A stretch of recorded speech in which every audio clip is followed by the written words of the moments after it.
How do you typically use technology to promote teaching and learning in the classroom? I use technology as a way to organize information for all kids. So like I have a class website, and that's where kids will get their warm-up information, and I might put surveys on that and all of that.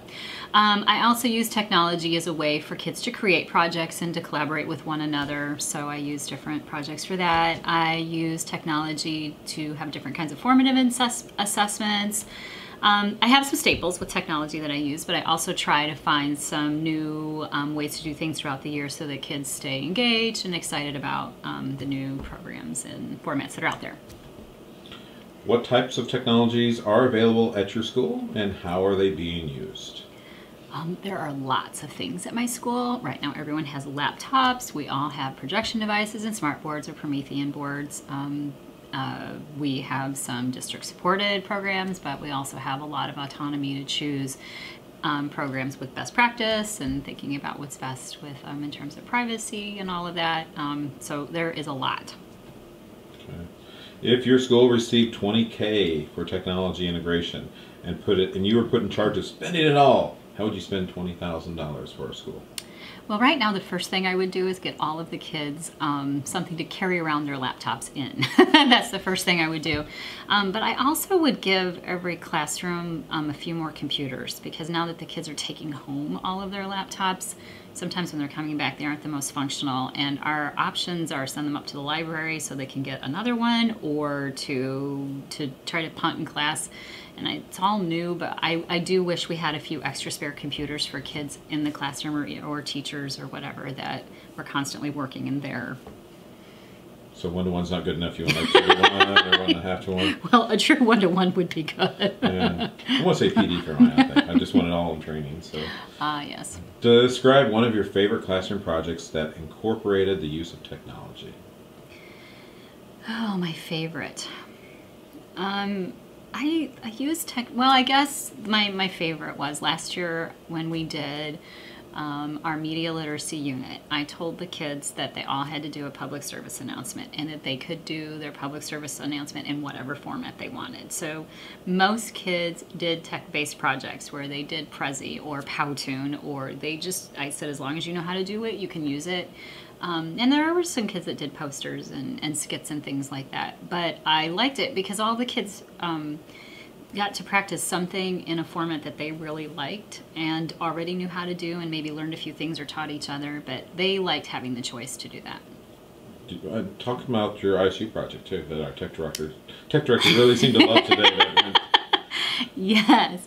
Well, I do a writing collaborative research unit with a group of ISU students. It's actually a class I'm going to be teaching this year, as well as working with them. But right now we have been limited to using Google Drive because we need to be able to collaborate, research, and write together with students at ISU and students at BJHS. So they went through they did the Big 6 research project this year, where they went through all the steps of the research project, and then again they chose whatever format they wanted to do their presentation. And many of them did PowerPoint or Google Slides, but some of them did videos, and they incorporated a lot of different elements into it. They had videos, or they had interviews, and it was really cool.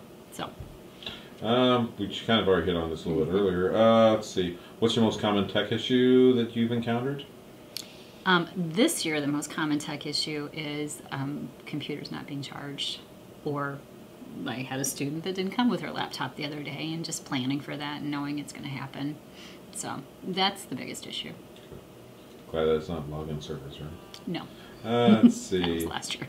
How do you stay current with technology tools, and trends, and how do you stay in contact with other faculty? Gosh, contact with other faculty. I'll have to think about that. I go to a week-long movable feast. Usually I hit that every year, if not every other year. I also will sign up for things that I don't know how to do or have dabbled in and want to know more anytime PD is offered within the school district, because in the spring we have training where we can pick different things with technology. So I will do that. I also, with within my team. I have some people that are rather tech savvy, and I will talk to them and share with them. I am trying to get into online learning communities, like using Twitter more effectively, but right now I'm just overwhelmed by a lot of those things. So, Grants, do you go after them? I do. I usually go after one grant a year. They're not always necessarily for tech things, but yes. Okay. Any advice about seeking grants? Write them. A lot of grant money people don't go after as much, and finding different kinds of grants. And some grants I get, some I don't, but you can't get them if you don't write them. And I don't think they're as hard as sometimes people see them to be. Also, finding people to write with them is a good thing. I never like telling how honest, easy grants are. Because I feel it's competition. Like, right. No, this is my easy money. I want it. Right. Social networking issues do you encounter in the classroom? Facebook, cyberbullying, any of the fun stuff like that?